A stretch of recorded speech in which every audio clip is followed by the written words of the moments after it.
So like on that level, this was a great idea, right? This was brilliant, right? $100 a month, man. Even in 1990 dollars, that was good, right? It'd be ridiculous today, but it would be good even by 1990 standards. So on a financial level, it made sense. But about 6 weeks into this little experiment in communal living, we came to understand, or at least I did, why it had been a terrible mistake. And this is what happened. I was working downtown and I was living uptown. So I get on the streetcar to come back uptown in New Orleans. I get off the streetcar, I walk, 5 blocks or so into the house on Robert Street. I go up the steps at 1805 Robert. I open the door and I'm met by this incredible smell. And I mean that in a good way, which is important to point out because when you live with 9 other people, there's all kinds of smells. They're usually not good. This one was actually really nice. It was the smell of dinner being cooked for the whole group because we also took turns making dinner for each other.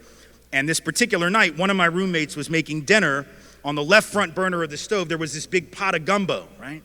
And man, that's what you do in New Orleans. Big pot of gumbo, and it smelled good, and it looked good, and it even had shrimp in there. Not many, like I said, we were broke, but it had like 3, right? 3 of those really little bitty ass shrimp. Those shrimp that are like so small, right, that they make jumbo shrimp look like lobsters or something, right? And so I looked at it, and I smelled it, and I thought, man, that looks great.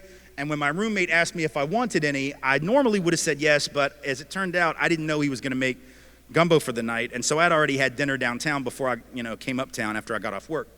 So I said, hey man, I already ate, but do me a favor. Smells great, looks great. Take me some of that, put it in a container, put it in the fridge. I'm going to take it to work tomorrow for lunch. And he said, okay, great. And so he does that, and then I go upstairs and, listen to music, watch TV, hung out with some friends or whatever, and did whatever we did for fun in 1990. There wasn't much. Like social networking in 1990 was pretty much you just walk down the hall to your roommate's room and you're like, hey, what you doing? And they were like, nothing, it's 1990, there's nothing to do, go back to sleep. Get with us in like 15 years and there'll be something maybe, or 20 years, right? So we all sort of go to bed early. I went to bed sort of early, woke up the next morning at like 7:30, came downstairs to get some coffee, get ready to go to work, and I noticed that on the left front burner of our stove was still the same pot of gumbo. And man, it did not smell as good or look as good as it had the night before. And my roommate had neither saved any of it for me, nor had he cleaned it. So I was pissed on 2 levels, right? Now the food had gone to waste. I definitely wasn't going to eat it now. But he also left the mess for me or, maybe one of the other roommates to clean. So I sat there and I thought about what I wanted to do. Part of me wanted to wake him up, right? Get him to clean it, give him hell for it. But then I thought, no, I'm going to be nice. I'm just going to clean it. I'll take it up with him when I get home.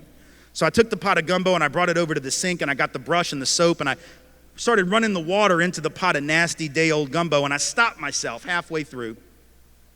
And I said, man, I don't have to clean this. This isn't my mess. I didn't even eat any of this, let alone did I make it. So now I'm feeling really self-righteous because I'm talking myself out of doing the hard work, right? So now I feel real smart. So I take the pot of gumbo and I put it right back where I found it on the left front burner, right?